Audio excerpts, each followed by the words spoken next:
সংবিধান সংস্কার কমিশনের যারা আলোচনায় অংশগ্রহণ করেছিলেন তার ভিত্তিতে সামারি করে জাতীয় ঐক্যমত্য কমিশন যে রিপোর্টটা দিয়েছে সংক্ষিপ্তভাবে, তার যেহেতু সংবিধান সংস্কার কমিশন সহ অন্যান্য সংস্কার কমিশনগুলো এখন এক্সিস্ট করে না, জাতীয় ঐক্যমত্য কমিশনের সাথেই আমাদের বর্তমান বৈঠক।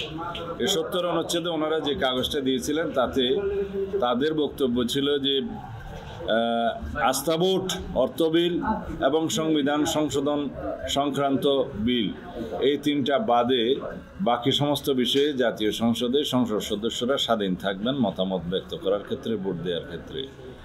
কিন্তু আমাদের দলীয় অবস্থান থেকে আমরা এই তিনটা ছাড়াও আরও একটা বিষয় আমরা উল্লেখ করেছিলাম, সেটা হচ্ছে জাতীয় নিরাপত্তা সংশ্লিষ্ট যে কোনো বিষয়।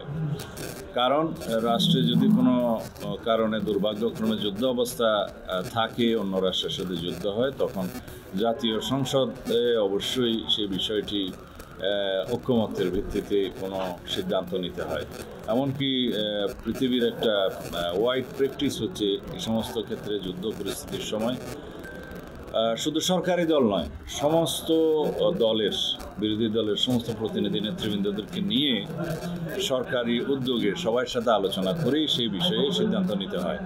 এগুলো জাতীয় অত্যন্ত গুরুত্বপূর্ণ বিষয়, জাতীয় নিরাপত্তার বিষয়, স্বাধীনতা সার্বভৌমত্বের বিষয় যেগুলোতে জড়িত থাকে, সেই বিষয়গুলো অবশ্যই বিবেচনা করা উচিত। আমরা আমাদের প্রস্তাব রেখেছি, তবে অধিকাংশের মতামতে আগে যে তিনটে বিষয় বললাম, আস্থা ভোট, অর্থ বিল এবং সংবিধান সংশোধন সংক্রান্ত যে কোনো বিলের ক্ষেত্র ছাড়া অন্যান্য সব বিষয়ে সংসদ সদস্যগণ স্বাধীন থাকবেন, এই মতামতে প্রায় সব দল একমত হয়েছে বলে আমার বিশ্বাস হয়েছে।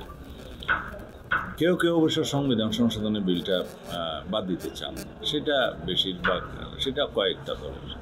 তো এই তিনটা বিষয়ে যদি ঐক্যমত্য হয়, আমরা আমাদের দলের পক্ষ থেকে এই বিষয়টায় হয়তো নোট অফ ডিসেন্ট দিয়ে জাতীয় নিরাপত্তার প্রশ্নটা আলাদাভাবে উপস্থাপন করব, আমাদের নির্বাচনী ম্যানিফেস্টোতে থাকবে। যেহেতু জাতীয় ঐক্যমত্য প্রতিষ্ঠিত হলে এই তিনটা বিষয়ে যেগুলো উল্লেখ করলাম সেখানে অবশ্যই আমরা সই করব, তবে আমাদের অবস্থানটা থাকবে জাতীয় নিরাপত্তা সংশ্লিষ্ট যে কোনো বিষয়ে যদি আমাদের দায়িত্ব আসে তখন সেটাও আমরা বিবেচনা করতে চাই। এটা হচ্ছে ৭০ অনুচ্ছেদ। অন্যান্য বিষয়গুলো আলাপ আলোচনা হলে তখন কথা বলা যাবে।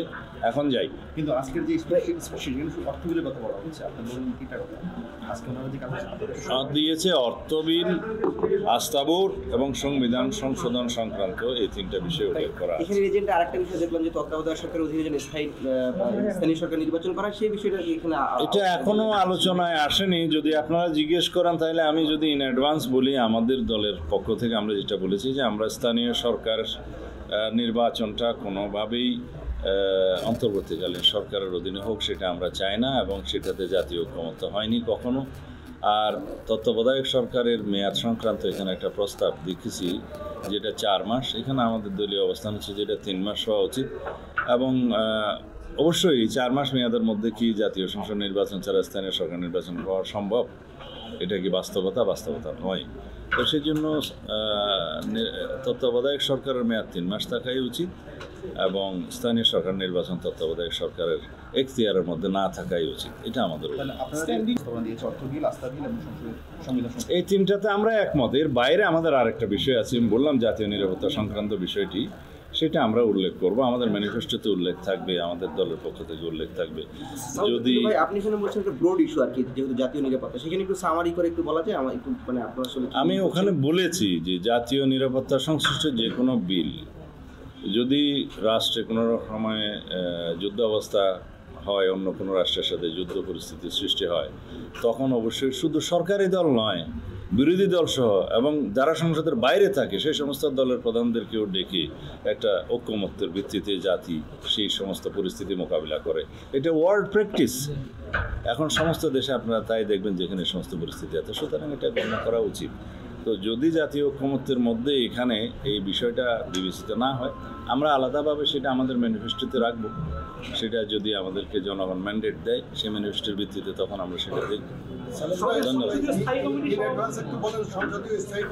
সংসদীয় স্থায়ী কমিটির ক্ষেত্রে অনেকের প্রস্তাব এবং জাতীয় ঐক্যমত্য কমিশনের প্রস্তাব যেটা দেখলাম, যে সব স্থায়ী কমিটির চেয়ারম্যান বিরোধী দলের সদস্যদের মধ্যে থেকে হইতে হবে, সেরকম একটা প্রস্তাব আছে, যেটা বাস্তবতা বিবর্জিত। আমরা বলেছি অবশ্যই কিছু কিছু কমিটি আছে স্থায়ী কমিটি, পাবলিক অ্যাকাউন্টস কমিটি, সরকারি হিসাব সংক্রান্ত, তারপরে আন্ডারটেকিং কমিটি আছে, আরও কিছু কিছু কমিটি আছে সংসদীয়, এবং কয়েকটি মিনিস্ট্রি কমিটি আছে যেগুলো গুরুত্বপূর্ণ।